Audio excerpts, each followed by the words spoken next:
نحمده ونصلي على رسوله الكريم اما بعد اعوذ باللہ من الشیطان الرجیم بسم اللہ الرحمن الرحیم۔ جی السلام علیکم ورحمۃ اللہ وبرکاتہ۔ میرے تمام دوست احباب کیسے ہو؟ طبی مزاج ٹھیک ہے جی بھائی ایک پرچی آئی ہوئی ہے کہ ڈھول بجانا جائز ہے کہ نہیں۔ جی بھائی کتاب آپ کے سامنے قصص الانبیاء کتاب کا نام ہے، یہ سب آپ دیکھ رہے ہیں، اور آگے میں آپ کو دکھاتا ہوں، یہ لکھا ہوا ہے دف بجانے کی اجازت، 403 نمبر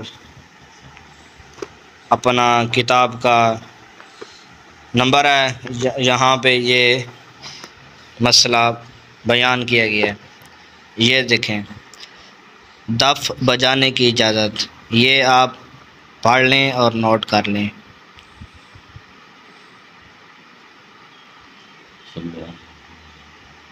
اس کے بعد آپ نے یہ بتانا ہے کہ آپ کی کیا رائے، یہ جائز ہے کہ نہیں جائز۔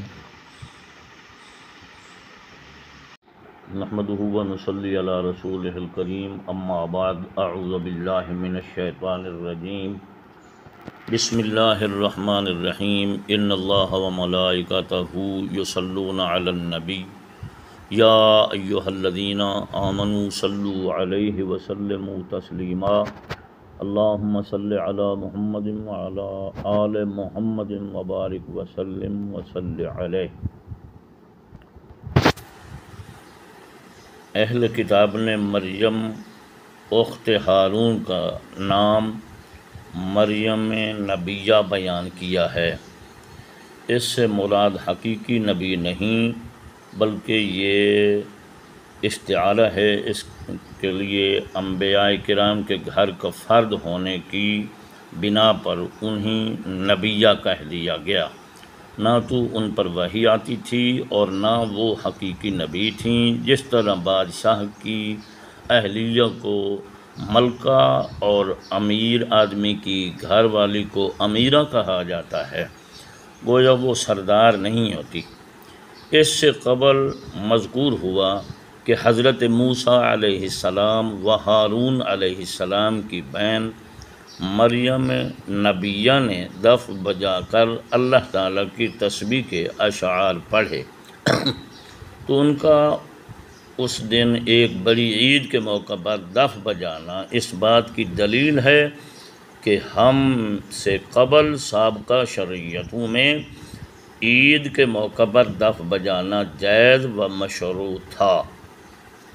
نیز عورتوں کے حق میں ہمارے لیے بھی مشروع ہے، اور اس کی دلیل وہ حدیث طیبہ ہے کہ حضرت عائشہ صدیقہ رضی اللہ تعالی عنہا کے ہاں ایام منا میں 2 بچیاں دف بجا رہی تھیں، جبکہ محبوب کائنات صلی اللہ علیہ وآلہ وسلم ان کی طرف پیٹھ کے پہلوؤں کے بل آرام فرما رہے تھے، اور آپ صلی اللہ علیہ وآلہ وسلم کا رخ زیبا دیوار کی جانب تھا۔ دریں اثنا یار غار صاحب میزار حضرت ابو بکر رضی اللہ تعالیٰ عنہ در رسول صلی اللہ علیہ وآلہ وسلم پر حاضر ہوئے، دیکھا تو انہیں ڈانٹنے لگے کہ کیا شیطان کا راگ رسول خدا کے گھر میں حضور اکرم نور مجسم صلی اللہ علیہ وآلہ وسلم نے ارشاد فرمایا، ابو بکر انہیں چھوڑ دو، بے شک ہر قوم کے لیے ایک عید ہوتی ہے اور یہ ہماری عید ہے۔ اور ایسے ہی شادی بیاہ کی تقریب اور کسی بچھڑے ہوئے کے مل جانے پر دف بجا کر اظہار مسرت کرنا جائز و مشروع ہے۔ حضرات گرامی، یہ کتاب تھی قصص الانبیاء، آپ نے بیان بھی سن لیا، کتاب بھی دیکھ لی، صفحہ نمبر بھی آپ نے دیکھ لیا، تو معلوم یہ ہوتا ہے کہ دف اور ڈھول آپ بجا سکتے ہیں شادی کے اوپر، جو خوشی ہو اس کے اوپر، اور عید کے موقع، یا آپ کا دوست یا بھائی یا رشتہ دار جو آپ سے جدا ہوتا ہے عید کے موقع جب وہ گھر آتا ہے، غیر ملک میں رہتا ہے، وہ جب گھر میں آتا ہے اس کی خوشی منائی جاتی ہے، اس وقت آپ دف اور ڈھول بجا سکتے ہیں۔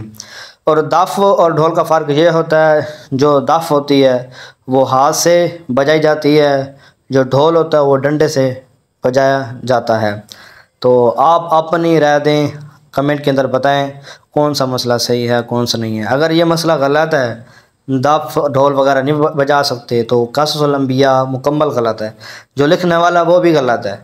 آپ اپنی رائے دیں، سوچ کے مطابق، علم اپنا جو آپ کے پاس علم ہے، یا کسی سے پوچھیں، کسی کو بیان سنائیں، ویڈیو کو شیئر کریں تاکہ اس کا حل نکالیں۔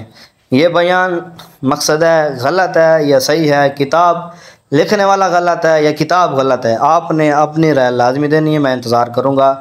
تو کچھ عرصے سے یہ مسئلہ آ رہا ہے، تو جب میرے پاس یہ کتاب آئی تو میں نے کہا میں بیان شیئر کر دوں، تو کون سا مسئلہ صحیح ہے۔ اگر لکھنے والا غلط ہے تو پھر تو ٹھیک ہے، اس نے غلط لکھا ہے، پھر قصص الانبیاء کتاب مکمل مقصد ہے غلط ہے۔ تو آپ نے ویڈیو کو لازمی شیئر کرنی ہے اور چینل کو سبسکرائب کرنا ہے۔ شکریہ۔